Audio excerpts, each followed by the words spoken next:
Hello friends, welcome back to my channel. ನಾನಿವತ್ತೊಂದು ತುಂಬಾ natural ಆಗಿರೋಂಥ ಹೇರ್ ಡ್ರೈನ ಹೇಳ್ಕೊಡ್ತಾ ಇರೋದು ಸ್ನೇಹಿತರೆ. ಅದು ಕೂಡ ಈ ಒಂದು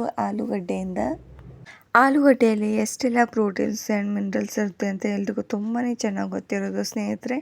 ಇದರಿಂದ ನಾವು ವೈಟ್ ಹೇರ್ ಸಮಸ್ಯೆ ಕೂಡ ಕಡಿಮೆ ಮಾಡ್ಕೊಳ್ಬೋದು. ಒಂದು ಆಲೂಗಡ್ಡೆಯಿಂದ ನಾವು ಯಾವ ರೀತಿ ಬ್ಲ್ಯಾಕ್ ಮಾಡ್ಕೊಳ್ಬೇಕು ಅಂತ ಇವತ್ತು ತಿಳಿಸ್ಕೊಡ್ತೇನೆ ಸ್ನೇಹಿತರೆ. ಈ ಒಂದು ಆಲೂಗಡ್ಡೆ ನಮ್ಮ ಆರೋಗ್ಯಕ್ಕೆ ಎಷ್ಟು ಒಳ್ಳೆಯದು, ಹಾಗೆ ನಮ್ಮ ಹೇರ್ಸ್ಗೂ ಕೂಡ ತುಂಬಾ ಒಳ್ಳೆಯದು ಸ್ನೇಹಿತರೆ. ನಮ್ಮ ಹೇರ್ಸ್ ಎಷ್ಟೇ ವೈಟ್ ಹೇರ್ಸ್ ಇದ್ದರೂ ಕೂಡ ಕಡಿಮೆ ಮಾಡ್ಕೊಳ್ಬೋದು ಈ ಒಂದು ಆಲೂಗಡ್ಡೆಯಿಂದ. ಆ್ಯಂಡ್ ನಮ್ಮ ಕೂದಲು ತುಂಬಾ ಚೆನ್ನಾಗಿ ಬೆಳೀತಾ ಹೋಗುತ್ತೆ ಈ ಒಂದು ಆಲೂಗಡ್ಡೆ ರಸದಿಂದ ಸ್ನೇಹಿತರೆ. ಇವಾಗ ಒಂದು ಆಲೂಗಡ್ಡೆನ ತೊಗೊಂಡು ಈ ರೀತಿ ತುಂಬಾ ಚಿಕ್ಕದಾಗಂತ ಕಟ್ ಮಾಡ್ಕೊಂಡ್ಬಿಡಿ. ಈ ರೀತಿ ನಾನು ಯಾವ ರೀತಿ ಕಟ್ ಮಾಡ್ಕೊತಿದ್ನಲ್ವ ಆ ರೀತಿ. ಆ್ಯಂಡ್ ನಾನು ಈ ಒಂದು ಆಲೂಗಡ್ಡೆನ ಕಟ್ ಮಾಡಿಕೊಂಡು ಕಬ್ಬಿಣದ ಕಡಾಯಲ್ಲಿ ನಾನು ಹಾಕ್ಕೋತಾ ಇರೋದು ಸ್ನೇಹಿತರೆ. ಯಾವಾಗಲೂ ನಾನು ಕಬ್ಬಿಣದ ಕಡಾಯನ್ನೇ ಯೂಸ್ ಮಾಡ್ತಾ ಇರ್ತೀನಿ.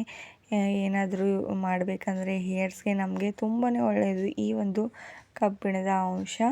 ಇವಾಗ ಅಷ್ಟು ಆಲೂಗಡ್ಡೆ ಇವಾಗ ಕಟ್ ಮಾಡ್ಕೊಂಡಿರೋದಾಗಿದೆ ಸ್ನೇಹಿತರೆ. ಆ್ಯಂಡ್ ನೆಕ್ಸ್ಟ್ ಇಂಗ್ರೀಡಿಯೆಂಟ್ಸ್ ನಾನು ಇದರ ಒಳಗಡೆ ಏನು ತೊಗೋತೇನೆ ಅಂತ ಹೇಳ್ಕೊಡ್ತೇನೆ. ನೆಕ್ಸ್ಟ್ ಇಂಗ್ರೀಡಿಯೆಂಟ್ಸ್ ಕೂಡ ತುಂಬಾ ಈಸಿಯಾಗಿ ಸಿಗುವಂಥದ್ದು. ಈರುಳ್ಳಿನ ನಾನು ಯೂಸ್ ಮಾಡ್ಕೋತಾ ಇರೋದು ಸ್ನೇಹಿತರೆ. ಈರುಳ್ಳಿ ಕೂಡ ಈ ರೀತಿಯೇ ಕಟ್ ಮಾಡ್ಕೊಂಡ್ಬಿಡಿ. ಈರುಳ್ಳಿ ಅಂತೂ ತುಂಬಾ ಚೆನ್ನಾಗಿ ಗೊತ್ತಿರೋದು ಎಲ್ರಿಗೂ, ನಮ್ಮ ಹೇರ್ಸ್ಗೆ ತುಂಬಾ ಒಳ್ಳೆಯದು ಅಂತ, ಎಷ್ಟು ಚೆನ್ನಾಗಿ ನಮ್ಮ ಕೂದಲು ಬೆಳೀತಾ ಹೋಗುತ್ತೆ ಅಂತ. ಆ್ಯಂಡ್ ಈ ಒಂದು ಈರುಳ್ಳಿಯಿಂದ ನಮ್ಮ ವೈಟ್ ಹೇರ್ಸ್ ರಿಮೂವ್ ಆಗೋಲಿಕ್ಕೆ ಆರಂಭವಾಗುತ್ತೆ ಸ್ನೇಹಿತರೆ. ಆ್ಯಂಡ್ ಬುಡದಿಂದ ನಮ್ಮ ವೈಟ್ ಹೇರ್ಸ್ ಕಪ್ಪಗಾಗಿ ಬೆಳೆಯಲು ಆರಂಭವಾಗ್ತಾ ಹೋಗುತ್ತೆ. ಅಷ್ಟು ಚೆನ್ನಾಗಿ ಈ ಒಂದು ಈರುಳ್ಳಿ ತನ್ನ ಎಲ್ಲ ಪ್ರೋಟೀನ್ಸ್ಗಳು ಈ ಒಂದು ನ್ಯಾಚುರಲ್ ಆಗಿರುವಂಥ ಹೇರ್ ಡ್ರೈ ಒಳಗಡೆ ಬಿಡುಗಡೆ ಮಾಡ್ತಾ ಹೋಗುತ್ತೆ ಸ್ನೇಹಿತರೆ. ಇವಾಗ ಈರುಳ್ಳಿ ಕೂಡ ಈ ರೀತಿ ಚೆನ್ನಾಗಿ ಕಟ್ ಮಾಡ್ಕೊಳ್ತಾ ಇರೋದು ನಾನು. ಕಟ್ ಮಾಡ್ಕೊಂಡಿದ್ದ ತಕ್ಷಣ ನೆಕ್ಸ್ಟ್ ಇಂಗ್ರೀಡಿಯೆಂಟ್ಸ್ ಏನು ಹಾಕಬೇಕು ಅಂತ ಹೇಳ್ಕೊಡ್ತೇನೆ ಸ್ನೇಹಿತರೆ. ನಾನು ಇದರಲ್ಲಿ ಯಾವುದೇ ಒಂದು ಕೆಮಿಕಲ್ನ ಯೂಸ್ ಮಾಡದೆ ನ್ಯಾಚುರಲ್ ಆಗಿ ಈ ಒಂದು ಹೇರ್ ಡ್ರೈನ ಹೇಳ್ಕೊಡ್ತಾ ಇರೋದು ಸ್ನೇಹಿತರೆ. ಇದರಿಂದ ಯಾವುದೇ ಒಂದು ಸೈಡ್ ಎಫೆಕ್ಟ್ ಕೂಡ ಬೀಳೋದಿಲ್ಲ, ಯಾರು ಬೇಕಾದರೂ ಯೂಸ್ ಮಾಡ್ಕೋಬೋದು. ಹಾಗೂ ಇದರೊಳಗಡೆ ನೆಕ್ಸ್ಟ್ ಇಂಗ್ರೀಡಿಯೆಂಟ್ಸ್ ನಾನು ಕರಿಬೇವಿನ ಎಲೆಗಳನ್ನ ಯೂಸ್ ಮಾಡ್ಕೋತಾ ಇರೋದು. ಅದು ಕೂಡ ನಮ್ಮ ಕೂದಲಿಗೆ ತುಂಬಾ ಒಳ್ಳೆಯದು.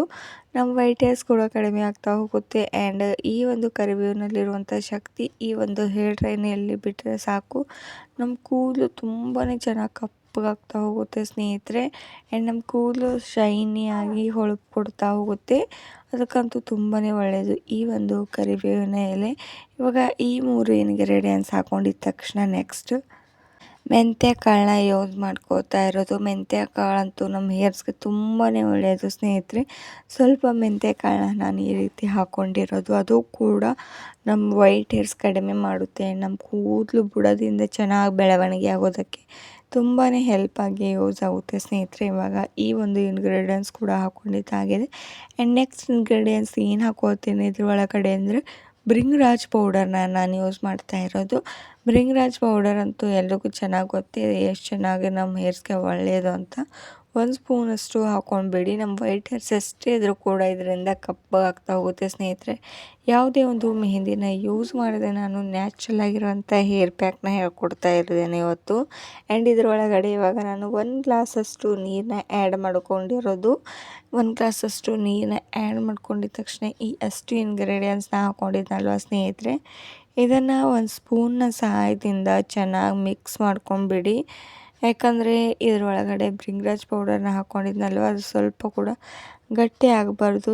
ಅಷ್ಟು ಎಲ್ಲ ನೀರು ಒಳಗಡೆ ಮಿಕ್ಸ್ ಆಗಬೇಕು. ಆ್ಯಂಡ್ ಈ ಒಂದು ನೀರನ್ನ ನಾನು 5 ಮಿನಿಟ್ಸ್ವರೆಗೂ ಹಾಗೆ ಬಿಟ್ಟಿದ್ದೆ, ಗ್ಯಾಸ್ ಮೇಲೆ ಇಟ್ಟಿಲ್ಲ ಮೊದಲಿಗೆ. ಸ್ವಲ್ಪ 5 ಮಿನಿಟ್ಸ್ವರೆಗೂ ರೆಸ್ಟ್ ಮಾಡಿದ ತಕ್ಷಣ ನೆಕ್ಸ್ಟ್ ನೀವು ಇದನ್ನು ಗ್ಯಾಸ್ ಮೇಲೆ ಲೋ ಫ್ಲೇಮಲ್ಲಿ ಇಟ್ಕೊಂಡು ಇದನ್ನು ಚೆನ್ನಾಗಿ ಕುದಿಬೇಕು. ಅಷ್ಟು ಈರುಳ್ಳಿಯಲ್ಲಿರುವಂಥ ಪ್ರೋಟೀನ್ಸ್ ಆ್ಯಂಡ್ ಆಲೂಗಡ್ಡೆಯಲ್ಲಿರುವಂಥ ಪ್ರೋಟೀನ್ಸ್ ಈ ಒಂದು ನೀರೊಳಗಡೆ ಬಿಡುಗಡೆ ಆಗಬೇಕು ಸ್ನೇಹಿತರೆ. ಅಲ್ಲಿವರೆಗೂ ಇದನ್ನು ಚೆನ್ನಾಗಿ ಕುದಿಸ್ಕೋತಾ ಹೋಗಬೇಕು.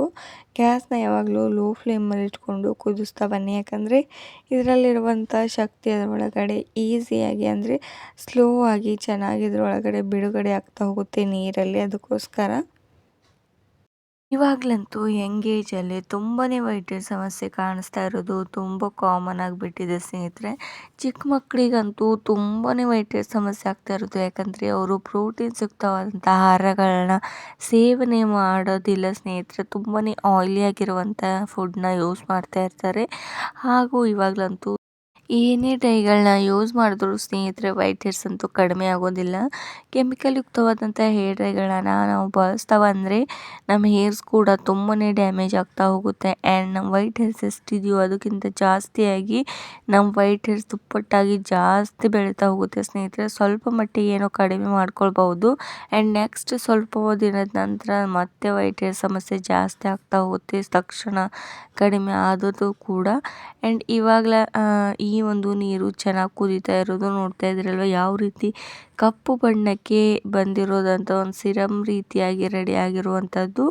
ಗ್ಯಾಸ್ನ ಲೋ ಫ್ಲೇಮಲ್ಲಿ ಇಟ್ಕೊಂಡಿದ್ದಲ್ವ, ಅದಕ್ಕೋಸ್ಕರ ತುಂಬಾ ಚೆನ್ನಾಗಿ ಒಂದು ನೀರು ಕುದ್ದಿದ್ದಾಗಿದೆ. ಅಷ್ಟು ಈರುಳ್ಳಿ ಆ್ಯಂಡ್ ಆಲೂಗಡ್ಡೆ ಶಕ್ತಿನ ಇದ್ರೊಳಗಡೆ ಬಿಟ್ಟಿರೋದಾಗಿದೆ ಸ್ನೇಹಿತರೆ.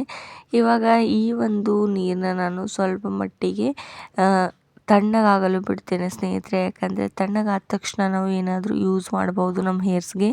ಹೀಗೆ ಬಿಸಿಯಾಗಿರುವಾಗಲೇ ಯೂಸ್ ಮಾಡಬಾರ್ದು ಸ್ನೇಹಿತರೆ, ಯಾಕಂದರೆ ಇದರಿಂದ ನಮ್ಮ ಹೇರ್ಸ್ ಡ್ಯಾಮೇಜ್ ಆಗ್ತಾ ಹೋಗುತ್ತೆ ಸ್ನೇಹಿತರೆ. ನೋಡ್ತಾ ಇದ್ರಲ್ವ, ಯಾವುದೇ ಒಂದು ಈ ಕೆಮಿಕಲ್ನ ಯೂಸ್ ಮಾಡದೆ ಯಾವ ರೀತಿ ಬ್ಲ್ಯಾಕ್ ಕಲರ್ಗೆ ಬಂದಿರೋದಂತೂ ಕೇವಲ ಒಂದು ಕಬ್ಬಿಣದ ಕಡಾಯಲ್ಲಿ ಈ ರೀತಿ ಮಾಡ್ಕೋತಾ ಬನ್ನಿ.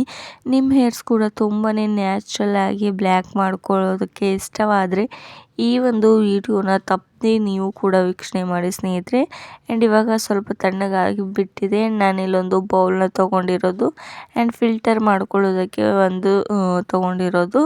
ಎರಡನ್ನು ತೊಗೊಂಡ್ಬಿಟ್ಟು ಈ ರೀತಿ ಚೆನ್ನಾಗಿ ಇದನ್ನು ಫಿಲ್ಟರ್ ಮಾಡ್ಕೊಂಡ್ಬಿಡಿ ಸ್ನೇಹಿತರೆ. ಫಿಲ್ಟರ್ ಆದ ತಕ್ಷಣ ತೋರಿಸ್ತೇನೆ ನಿಮಗೆ ಯಾವ ರೀತಿ ಬ್ಲ್ಯಾಕ್ ಬಣ್ಣಕ್ಕೆ ಬಂದಿರೋದಂತ. ಅಷ್ಟು ನೀರು ಇವಾಗ ತಣ್ಣಗಾಗೋಗ್ಬಿಟ್ಟಿದೆ, ತುಂಬಾ ಚೆನ್ನಾಗಿ ಬ್ಲ್ಯಾಕ್ ಆಗಿ ಆಗೋಗ್ಬಿಟ್ಟಿದೆ. ಈ ಒಂದು ನೀರನ್ನ ನೀವು ಒಂದು ವಾರ ಅಥವಾ 15 ಡೇಸ್ವರೆಗೂ ನೀವು ಸ್ಟೋರ್ ಮಾಡಿಟ್ಕೊಳ್ಬೋದು, ತುಂಬಾ ಒಳ್ಳೆಯದು. ಆ್ಯಂಡ್ ನೆಕ್ಸ್ಟ್ ಇಂಗ್ರೀಡಿಯೆಂಟ್ಸ್ ನಾನು ಇದ್ರ ಒಳಗಡೆ ಶಾಂಪೂನ ಯೂಸ್ ಮಾಡ್ಕೋತಾ ಇರೋದು ಸ್ನೇಹಿತರೆ. ಕ್ಲಿನಿಕ್ ಪ್ಲಸ್ ಶಾಂಪೂನ ನಾನು ಯೂಸ್ ಮಾಡ್ಕೋತಾ ಇರೋದು. ನಿಮ್ಮ ಹತ್ರ ಯಾವ ಶಾಂಪೂ ಇದೆಯೋ ಅದು ಕೂಡ ಯೂಸ್ ಮಾಡ್ಕೊಳ್ಬೋದು. ಒಂದು ಶಾಂಪೂ ಅಷ್ಟು ನಾನು ಇದ್ರೊಳಗಡೆ ಹಾಕೋತಾ ಇರೋದು ಸ್ನೇಹಿತರೆ. ನಿಮಗೆ ಈ ಒಂದು ಹೇರ್ ಪ್ಯಾಕ್ ಅನ್ಬೋದು ಅಥವಾ ಸಿರಮ್ ಕೂಡ ಅನ್ಬೋದು ಸ್ನೇಹಿತರೆ. ಇದನ್ನು ನೀವು ಏನು ಬೇಕಾದರೂ ಅನ್ನಿ, ಅಥವಾ ತುಂಬಾ ಒಳ್ಳೆಯದು ಇದು ನಿಮ್ಮ ಹೇರ್ಸ್ಗೆ. ನ್ಯಾಚುರಲ್ ಆಗಿ ಬುಡದಿಂದ ನಿಮ್ಮ ಹೇರ್ಸ್ ಕಪ್ಪು ಆಗ್ತಾ ಹೋಗುತ್ತೆ. ಇದನ್ನು ನೀವು ತಿಂಗಳಲ್ಲಿ ಎಷ್ಟು ಸಲ ಸ್ನಾನ ಮಾಡ್ತಿರೋ ತಲೆ ಸ್ನಾನ ಅಷ್ಟು ಸಲ ಶಾಂಪೂನ ಯೂಸ್ ಮಾಡಬೇಕಾದ್ರೆ ಈ ರೀತಿಯಾಗಿ ನೀವು ಯೂಸ್ ಮಾಡ್ಕೋತಾ ಬನ್ನಿ ಸ್ನೇಹಿತರೆ. ಆ್ಯಂಡ್ ಇದನ್ನು ಹಚ್ಕೊಂಡಿದ ತಕ್ಷಣ ನಾರ್ಮಲ್ ವಾಟರ್ನಿಂದ ತಲೆ ಸ್ನಾನನ ಮಾಡ್ಕೊಂಡ್ಬಿಡಿ. ನೆಕ್ಸ್ಟ್ ನಿಮಗೆ ತೋರಿಸ್ತೇನೆ ನನ್ನ ಹೇರ್ಸ್ ಯಾವ ರೀತಿ ಕಪ್ಪು ಬಣ್ಣಕ್ಕೆ ಬಂದಿರೋದು ಅಂತ. ನೋಡ್ತಾ ಇದ್ರಲ್ವ, ಆ್ಯಂಡ್ ಹೇರ್ ಉದ್ದವಾಗಿದೆ ಅಂತ ನೀವೇ ನೋಡಿ.